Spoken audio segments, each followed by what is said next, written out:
The vast expanse of the Galactic Council Assembly Hall glittered with light refracting from crystal arches and smooth, polished floors. The ceiling above curved like the night sky itself, swirling with artificial constellations and distant nebulae, a masterpiece of technology and artistry. In the center of the chamber floated the grand holographic projection of the known universe. System after system shimmered into place, each one surrounded by markers of trade routes, alliances, and exploration paths. The projection rotated slowly, an elegant dance of color and precision, illuminating the faces of hundreds of alien delegates seated in semicircles around the chamber. Every species present brought their finest, shimmering silks, elaborately carved armor, and ancient regalia decorated with precious metals and living luminescent patterns. Their expressions varied, some calm and contemplative, others tight with restrained tension. All eyes followed the slow turning of the projection until it neared the bourdon of human space. The galaxy's intricate detail came to an abrupt halt.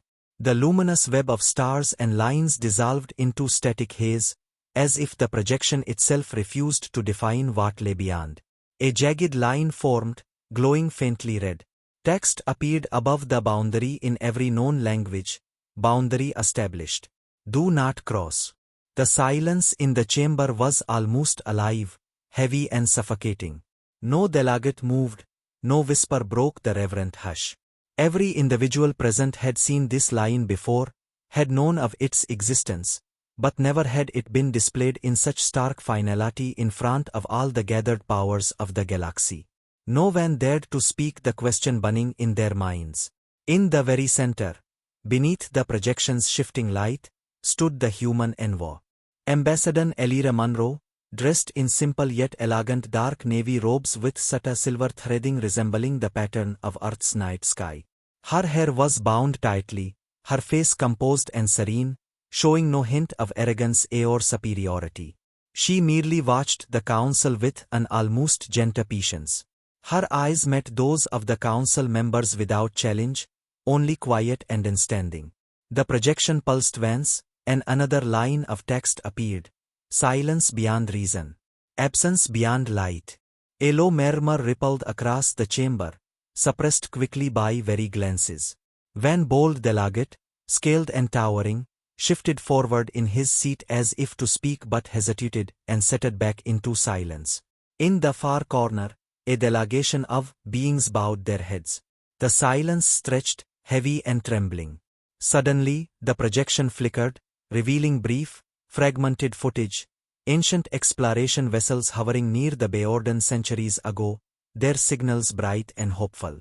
A recorded transmission played, the voices of explorers filled with excitement. The footage glitched into static. The next frame showed nothing but drifting wreckage, hulls twisted in unnatural angles. The final recorded words echoed across the chamber, spoken in a small voice, "We shouldn't have come." Gasps rose and bidden, and several delegates involuntarily recalled. The projection slowly returned to the static boundary line. From her place at the center, Ambassador Monroe took a single step forward. Her voice, when she finally spoke, was soft and clear, yet it filled the hall as though carried by some unseen force. We do not draw this line to defy. We do not draw it to dominate. We draw it to contain. Several delegates closed their eyes. Others fixed their gaze on her, their eyes wide with unspoken horror. A second projection flared to life. This time, a gentle spiral symbol appeared, a symbol that had no direct translation, but all present recognized it as humanity's diplomatic mark. It pulsed slowly, calm and steady. Monroe's hands remained folded in front of her. There are things beyond this bourdon that should not be disturbed. We once believed curiosity could lead to understanding. But beyond this line, curiosity finds only endings. The silence shifted. It was no longer fear of the unknown, but understanding of its weight. Monroe's gaze softened. We ask only this: trust the silence. Respect the boundary. The projection gently faded out, the council chamber dimming as the final light vanished. The room remained silent, not from intimidation, but from profound, collective comprehension. In the far corners, some delegates slowly bowed their heads. Across the tiers, others placed hands over their hearts, or equivalent gestures of respect in their cultures. The boundary line no longer felt like an arbitrary boundary drawn by a younger civilization. It felt ancient, protective, necessary. And as the council sat in reverent stillness, none dared to ask what waited beyond. The heavy doors of the Galactic Council's private archives slid open with a soft whisper, revealing a cavernous room far removed from the grandeur of the council chamber. This chamber felt ancient, sacred even, though technology hummed quietly beneath every stone. Towering shelves lined with glowing glyphs stretched high above, each row holding artifacts, scrolls, and data crystals gathered over millennia. The light was dim and warm, flickering from orbs embedded in the walls, casting dancing shadows that made the carved reliefs seem to move. At the center of the west chamber hovered a massive holographic display, frozen, a swirling vortex of darkness consuming entire star systems. The simulation pulsed as though alive, flickering with flashes of energy and soundless screams. Ambassador Monroe stood quietly at the edge of the display, her face lit by its cold glow. Behind her, several human advisors exchanged nervous glances. Flanking them, two council custodians in ornate silver robes with veiled faces moved silently, their presence almost spectral. They gestured to the display, activating a sequence. The projection shifted to ancient footage. Blurred, grainy visuals of an exploration fleet, recorded from thousands of years ago, displayed their cautious approach toward the unmapped regions now marked as human space. The ships gleamed with confidence and hope, their communications full of excitement. The next frames darkened. Starfields twisted unnaturally. The footage crackled, cutting to interior shots of panic, crew members screaming silently, pointing toward observation windows where light itself seemed to distort and fold inward. Static consumed the footage, and then one final, frozen image remained. A ship, torn in half, drifting helplessly into black void. The holographic projection dimmed for a moment, then displayed a single line of ancient text. Curiosity fed the storm. Monroe's advisors swallowed hard, the weight of millennia of warnings settling on their shoulders. When of the council custodians finally spoke, their voice echoing slightly in the vastness of the chamber. You see now why the map ends. The ambassador turned to face the gathered group, her tone gentle but firm. We have suspected. We've always wondered why no one ever pressed us to explain the burden. She gestured toward the display. But I did not understand until now. The custodian waved their hand again, and the display shifted once more. Strange, flickering symbols appeared, language that no translator could decipher. A deep, resonant tone accompanied each appearance. Images followed, civilizations erased without conflict, entire planetary systems absent from records except for faint gravitational echoes. Pulses of strange radiation patterns that did not follow natural laws. One of Monroe's advisors broke the silence, his voice trembling. We didn't create that boundary, did we? The custodian's silence was answer enough. Monroe inhaled slowly. It was left. A mark from those who came before. The custodian nodded slowly. We are merely caretakers of their warning. The projection's final sequence began, slowly revealing countless attempts by other species across history to cross the boundary. Each effort ended the same way: silence, distortion, and absence. No survivors. No signals. Just an empty void where once hope had ventured. Monroe's eyes remained locked on the display, her mind spinning with the gravity of what she was witnessing. Another projection flickered into view, the last recorded transmission from a race that attempted a crossing several hundred cycles ago. The voice was calm, resigned. If you find this, tell them. There are doors better left unopened. The chamber fell silent again. Monroe turned to her advisors. This is not a warning for us alone. Her gaze lifted to the custodian. This is why the council never questions. They already know. The custodian inclined their head. All civilizations learn.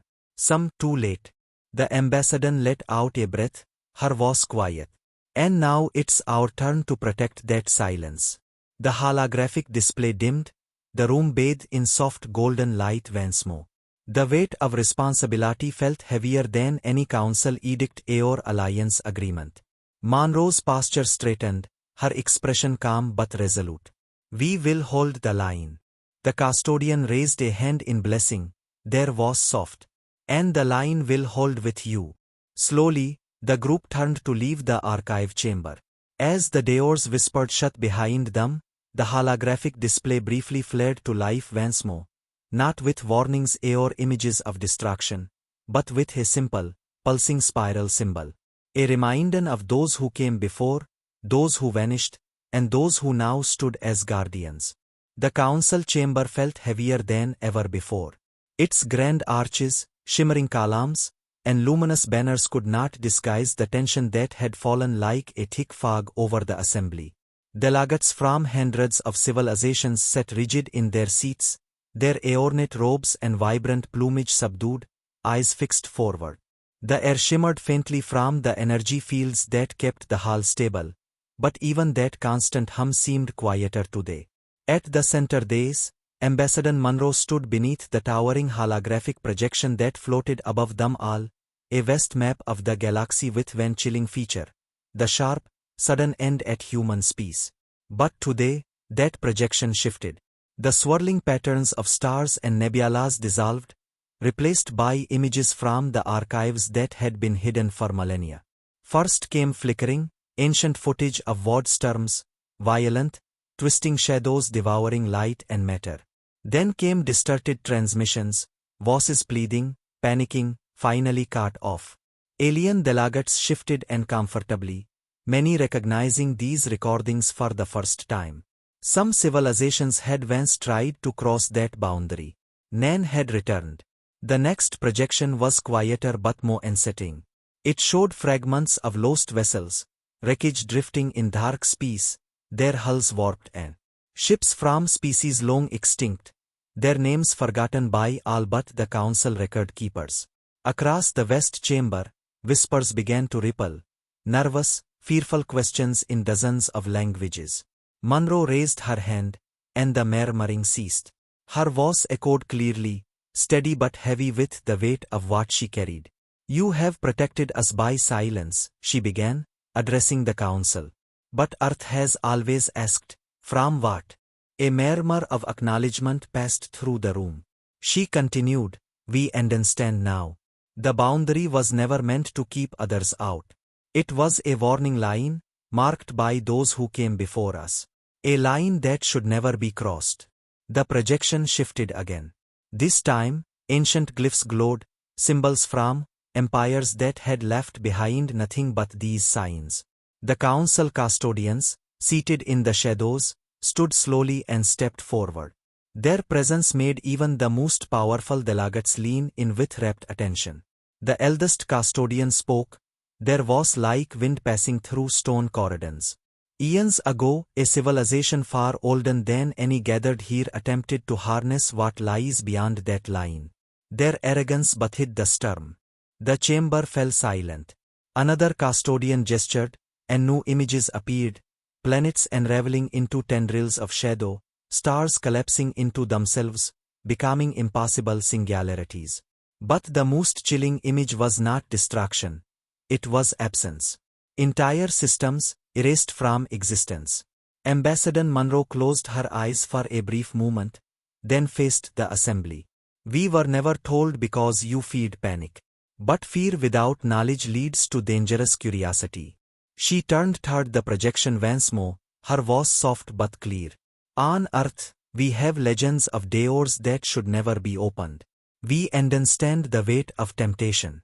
The images faded, replaced by a single spiral symbol, simple yet profound.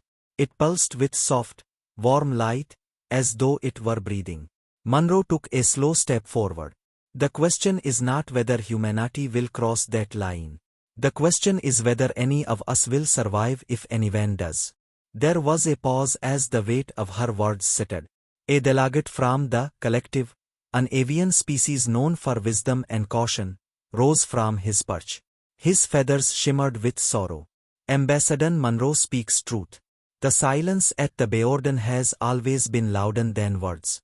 But we have never faced a species so young, so bold and so willing to ask why. More whispers filled the air. Monroe met his gaze. We no longer ask. We understand. And we will be its guardians. Another delegate rose, this time from the Christine. Their voice chimed like crystal wind chimes. Your kind has seen the edge and not stepped beyond. That is strength. Monroe inclined her head.